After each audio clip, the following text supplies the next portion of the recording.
Most people go to school to get a job, work hard, save money, get out of debt, and invest for long-term and well-diversified portfolio, stocks, bonds, mutual funds, and ETFs. And that's why they're broke today. The rich don't work for money. Don't you touch that stuff. The reason the rich don't work for money is number one expense is tax. See, there's three kinds of income: earned, portfolio, passive. So earned income is if I get a job, that's earned income. If I'm a doctor or a programmer, that's earned income because I'm working for it. If I buy, let's say, Apple for $10 and I sell it for $20, that's portfolio income, capital gains. Yeah. But passive income, which is cash flow, is never taxed. So it's not, and so these guys are screaming right now in America, tax the rich. I said, good luck. Because most of the guys complaining, they don't know there's three kinds of income. And the rich don't have jobs anyway.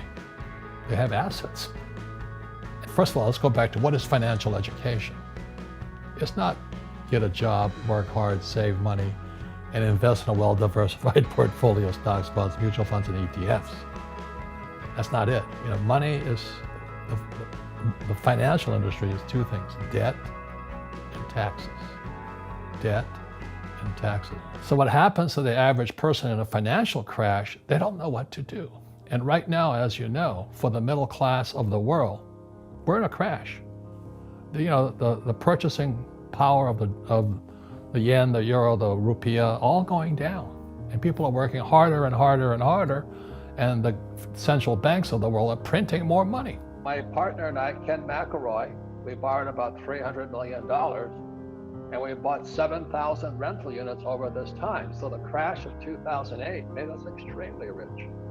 Not only that, but it's more than just money, is we use debt. And I don't know if you know this, but in 71, the US dollar became debt. So I don't save money. So we use our money because we use our brains and our education, and made millions.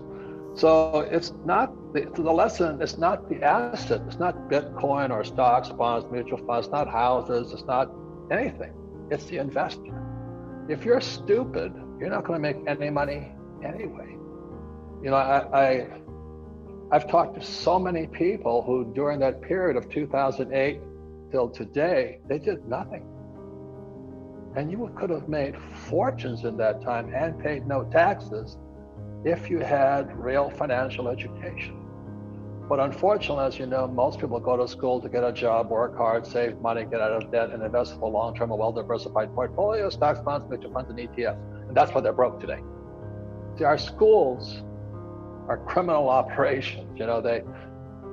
Many young people are going to school today on these student loans, which also came out in 2009, the same year that Bitcoin was invented. What happened in 2009 was Obama went to the banks and said, hey, give the kids all the money they want. The US government will back up your loans. So if you as a young person take out a loan, let's say for $100,000 and you don't pay it off, well, you're trashed because you'll have a bad credit score for the rest of your life. But the bank's off the hook because the Fed will give them the money. And that's what's happening right now. And so that's why, I say it's criminal what the education system is doing by not teaching anybody anything about money. This is not that hard to do. So the most important thing is not the assets, not stocks, bonds, mutual funds, or ETFs, or real estate, or businesses, or Bitcoin. It's really you. It's you, the investor, that's going to make money. So that's why I recommend, study, choose your teachers wisely. Don't listen to stupid, poor teachers, please. A poor teacher will teach you to be poorer.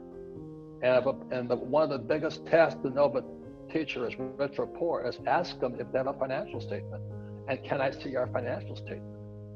See, the rich make a lot of money, they use debt, and they don't pay taxes. You can say that's not fair. It is fair because the laws are fair for everyone. But your education is what changes how you see the world. So if you believe in living debt-free, as Dave Ramsey says, knock yourself out. If you want to cut up your credit cards like Susie Orman says, knock yourself out. I love my credit card, but I have financial education and I don't get in financial debt. You know, I invest my time and money in my brain rather than listening to poor teachers.